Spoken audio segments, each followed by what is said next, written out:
Though the dances contain elements of magic, not all are performed for religious reasons. Among the inhabitants of the Trobriand Islands, there are a number of dances simply for pleasure, performed at special celebrations or as a kind of courtship ritual.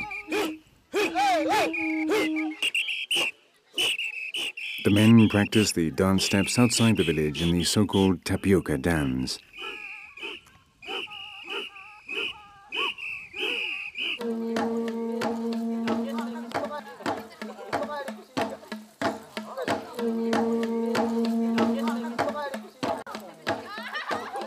At dusk, they gather with the girls in the main square of the village and dance together for hours.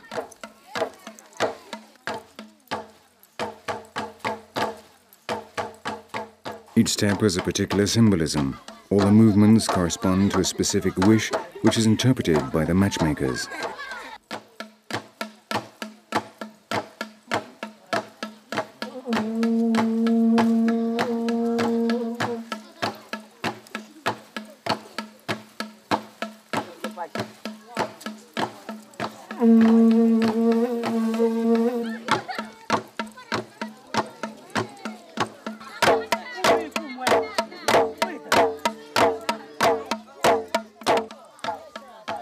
They are performed after the yams have been harvested.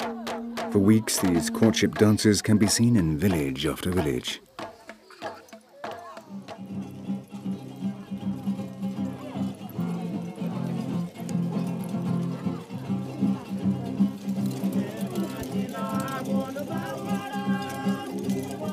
Now they use foreign instruments like the guitar, which have been incorporated into the traditional rhythms and the gentle melodies of the islands.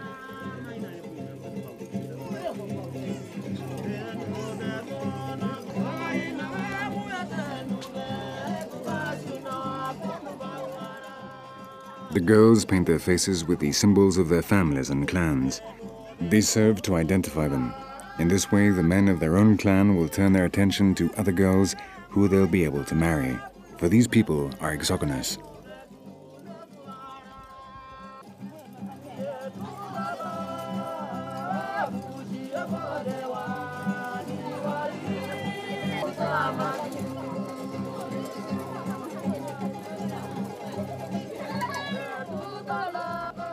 The courtships end with the arrival of the rains. By that time, the matchmakers will have decided which couples can marry the next year, after having received the approval of their parents and the Council of Ancients, who will determine the price of the dowries and on what terms these are to be paid.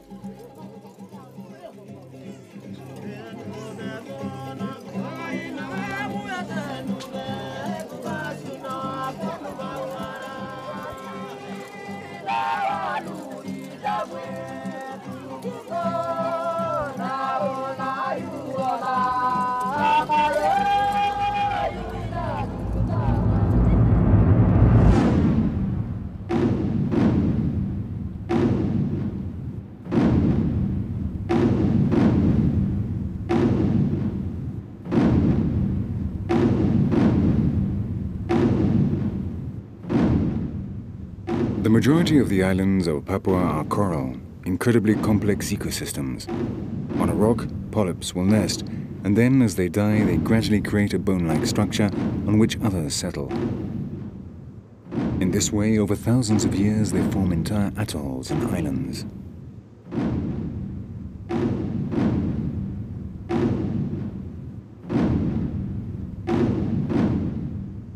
Others are of volcanic origin. In this region, the volcanoes are of the explosive type, characterized by rapid, devastating eruptions.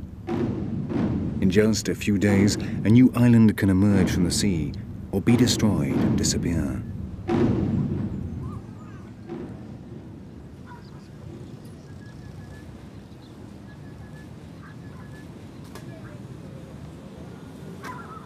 The markets are the center of life in these villages. Here they can find all the products that make up the diet of the Papuan Islanders.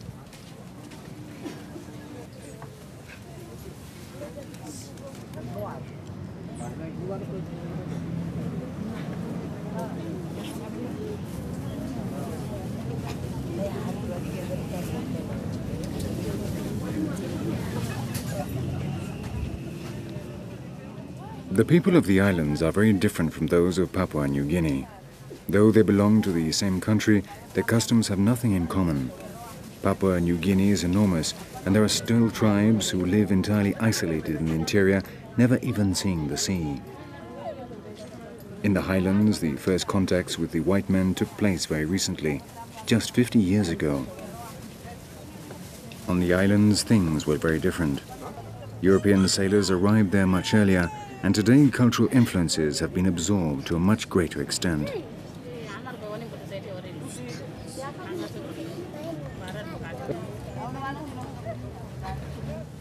Something they greatly value as well as the betel is tobacco. This is prepared in a very rudimentary way. The leaves dried in caves are smoked in pipes or wrapped to make cigarettes. Tobacco is also used in rituals. It is a liturgical element. Its smell attracts the spirits. They believe that tobacco smoke helps achieve states of communion with the other world. What is true is that when they inhale the smoke, they feel more vulnerable, more sensitive and open to receive the influence of the invisible forces that rule over the universe. In these lands, far from the madness of the West, people perceive the endless wisdom that comes from natural sources like the forest, the sea or the storms, and interpret influences which have been unable to survive in the industrial and urban system of which we are so proud.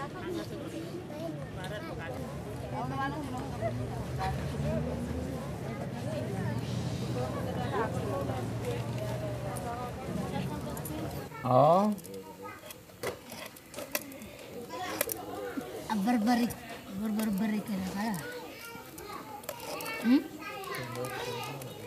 Basah. Wasali. In Raoul, they still use the cell money or traditional currency which they call tambu. They are small shells threaded together to make necklaces of a particular value.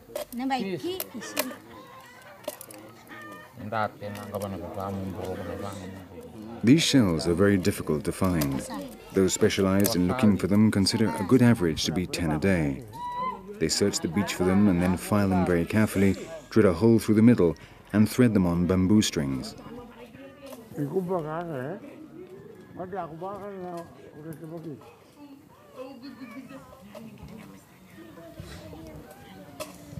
The measure used for each necklace is equivalent to the number of shells that fit in a small beer bottle.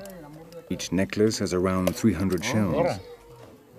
Each group of 10 necklaces makes up a loloi, which has the value of 30 kinas, the official currency of the country.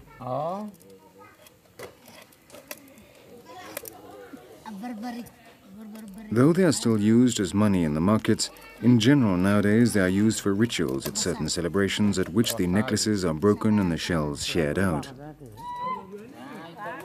Great rolls which contain up to 90,000 shells are very rarely broken. They are a symbol of high social status.